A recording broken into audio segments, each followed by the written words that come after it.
Bien dans mon immeuble, avec Loiselet et Desgremont présente. Sud Radio, les incontournables de la copropriété.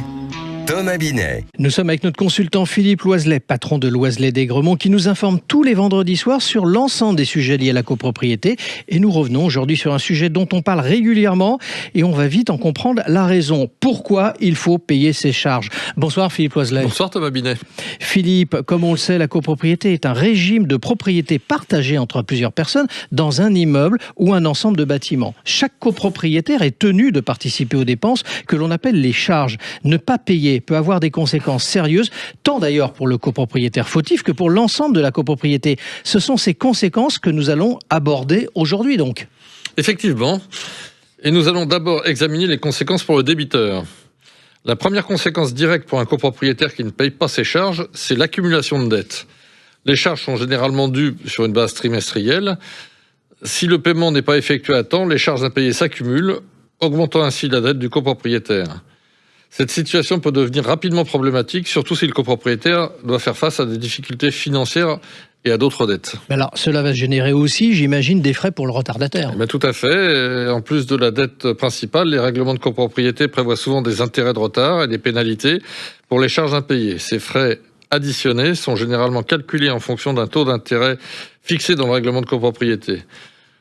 Plus le paiement a lieu tard, plus les intérêts et les pénalités s'accumulent, augmentant ainsi le montant total dû par le copropriétaire. Alors, il n'y a pas que ces frais-là, il y en a aussi d'autres, ce sont les frais de recouvrement du coup. Oui, si le copropriétaire continue de ne pas payer ses charges, le syndic entramera une procédure de recouvrement contentieux. La première étape est souvent l'envoi d'une mise en demeure, un document juridique formel demandant au copropriétaire de régler sa dette.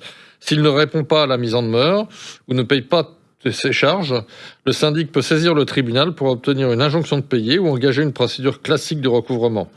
Si le tribunal donne raison à la copropriété, ce qui est généralement le cas, la procédure peut aller jusqu'à la vente de l'appartement. Ah oui, quand même. Donc une vente forcée de l'appartement, vous nous dites. Oui, dans les cas les plus extrêmes, si le copropriétaire ne règle pas ses dettes malgré les procédures judiciaires, le tribunal peut ordonner la vente forcée de l'appartement pour couvrir les charges impayées. Cette mesure est généralement considérée comme un dernier recours, mais elle ne peut être inévitable si le copropriétaire ne montre aucune volonté de régulariser sa situation financière. Alors maintenant, il y a des conséquences pour la copropriété, j'imagine. Oui, les charges servent à couvrir les dépenses nécessaires à l'entretien et au fonctionnement de l'immeuble.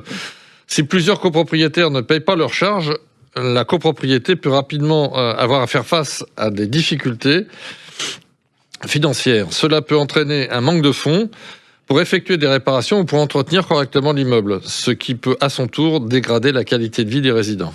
Mais n'y a-t-il pas, Philippe, aussi un risque de hausse des charges pour les autres copropriétaires ? Bien sûr. Compenser le manque à gagner dû aux charges impayées, la copropriété peut être contrainte d'augmenter les charges pour les autres copropriétaires. Cette hausse peut être temporaire ou permanente en fonction de la situation financière de la copropriété. Cette solution n'est pas sans conséquence, car elle peut mettre en difficulté les copropriétaires qui s'acquittent de leurs charges et potentiellement créer des tensions au sein de la copropriété. D'où le risque de conflit entre copropriétaires, inévitablement. Effectivement, les charges impayées peuvent également être à l'origine de conflits entre copropriétaires. Ceux qui payent leurs charges peuvent ressentir un sentiment d'injustice et de frustration vis-à-vis de ceux qui ne s'acquittent pas de leurs obligations financières. Ces tensions peuvent perturber l'harmonie de la copropriété et compliquer la gestion quotidienne de l'immeuble. 2 mots pour résumer cette situation, Philippe. D'abord, rappeler à nouveau qu'il est essentiel pour chaque copropriétaire de prendre ses responsabilités et de veiller au paiement régulier de ses charges pour assurer le bon fonctionnement de la copropriété. Et je rappelle, comme je le fais régulièrement, que ne pas payer ses charges ne pénalise pas le syndic, mais la copropriété et donc les autres copropriétaires. Il arrive que des copropriétaires se trompent de combat, ce qui ne sert à rien et est très coûteux pour eux et pour les autres copropriétaires. Vous avez raison de porter toutes ces précisions. Merci Philippe, et on vous retrouve vendredi prochain pour un autre numéro d'Oser Investir, les incontournables de la copropriété. Et pour ce qui me concerne, je vous retrouve tous les soirs de la semaine à 18h50 et dimanche matin dès 9h30 sur Sud Radio dans la matinale week-end. Sud Radio, les incontournables de la copropriété. Thomas Binet.